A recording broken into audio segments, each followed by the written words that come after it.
தேங்காய் எண்ணெய், கடல் எண்ணெய், நல்லெண்ணெய், இந்த 3 எண்ணெய் செக்கில் ஆட்டி சுத்தம் பண்ணி எடுக்கக்கூடிய இந்த எண்ணெய் உடலுக்கு ரொம்ப நல்லதுன்னு இப்போ எல்லாருமே அதை பயன்படுத்த ஆரம்பிச்சிட்டாங்க. இதை நாம் எப்படி பயன்படுத்தலாம், அதாவது ஒரே மாதிரியான எண்ணெயை தொடர்ச்சியாக பயன்படுத்தக்கூடாது, எல்லாமே கலந்து எடுத்துக்கணும் அப்படின்னு நம்ம ஏற்கனவே சொல்லியிருக்கோம்.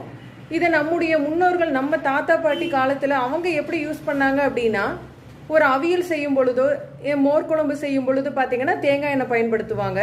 வத்தல் குழம்பு மாதிரி செய்யறதுக்கெல்லாம் நல்லெண்ணெய் பயன்படுத்துவாங்க. பொரிச்சி எடுக்கிறதுக்கெல்லாம் கடல் எண்ணெய் பயன்படுத்துவாங்க. இதை தான் நம்ம மறந்துட்டு இருந்தோம் இவ்வளோ நாள்.